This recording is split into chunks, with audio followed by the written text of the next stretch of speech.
once again, I openly admit to people that my original songs can be very sad, and that it's really a therapeutic thing, though, because people say, I needed to cry, thank you.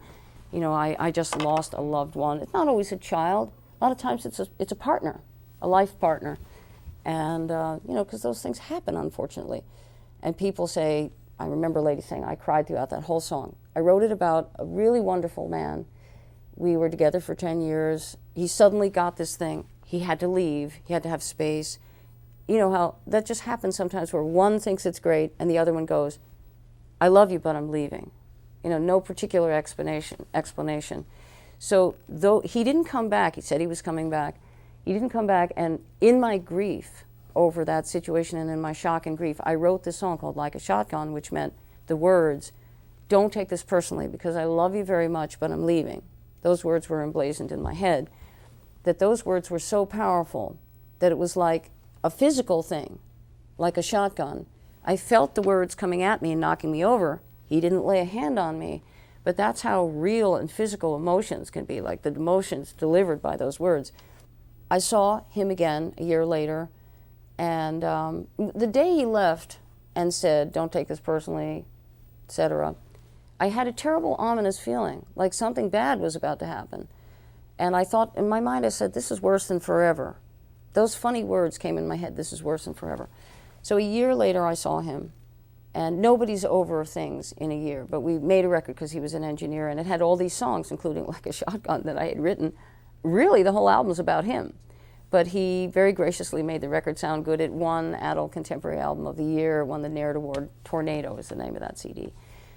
And I saw him again a year after that. And this time when I saw him to make another record, I went, he's not going to make it. I could see from looking at him that he was gravely ill. He had his skin, he was a young man.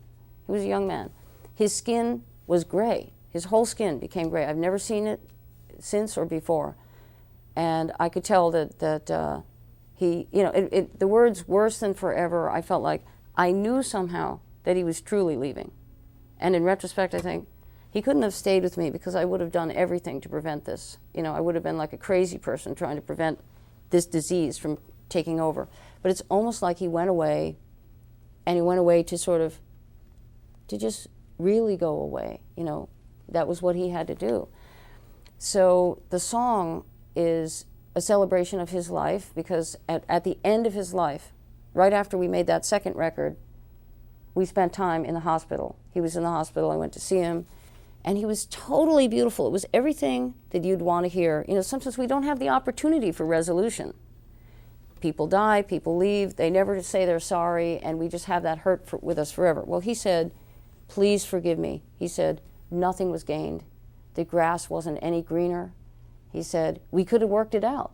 He said, I see this now. He said, please forgive me. He said, I know I did the wrong thing, and I know I hurt you. And I mean, how could I not forgive him? I totally forgave him. And I said, can you forgive me? Because in 2 years, there's plenty of time to think about, wow, he had a lot to tolerate in me as well. Look at all the things I wouldn't do now that I did then. So it was a beautiful time, bittersweet time of forgiveness and resolution. And the song, I really feel like he's right there listening. And I do it for him every night. I dedicate it a lot to his family.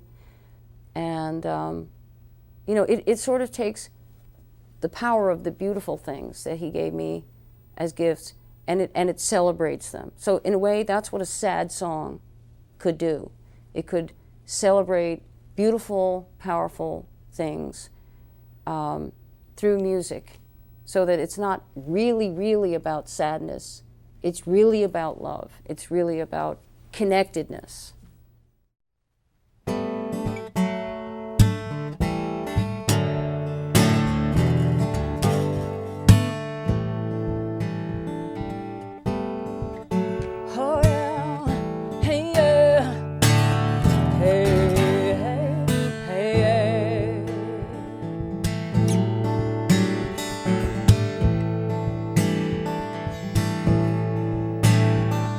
The cobbled streets of London, stone churches reaching high. We were standing in a doorway beneath a gray and moody sky.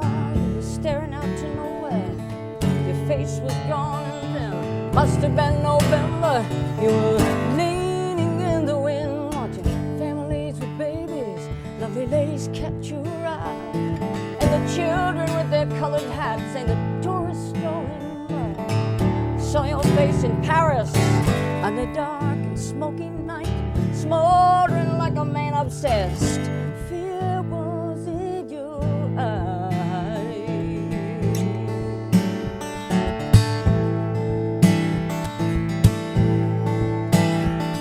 On a bloody day in Amsterdam, I heard a silent cry. Your face was white and ashy.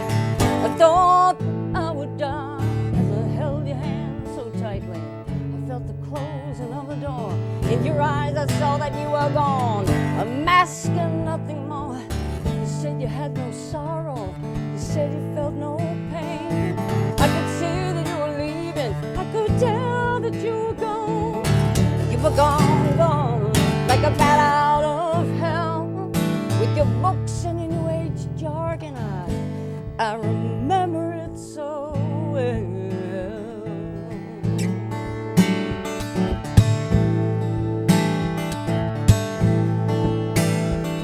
At a restaurant in Brussels, we were waiting for a train, with the glaring yellow lights above, cheese on dry bread again. With the square, the birds were sleeping.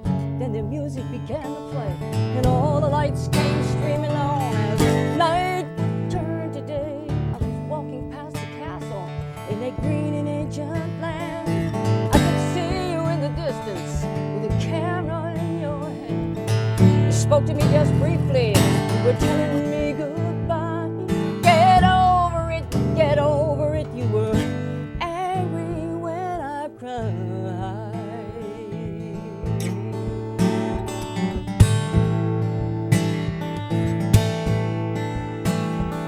Like a ghost sent from Hades, I heard the funeral bell.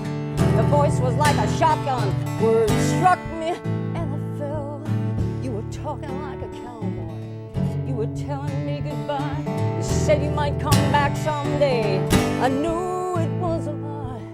You even said you loved me, not to take it personally. And all the years went up in smoke, 'cause you needed to be free. You were gone, gone. You were doing it your own way. You were moving on to greener fields. You just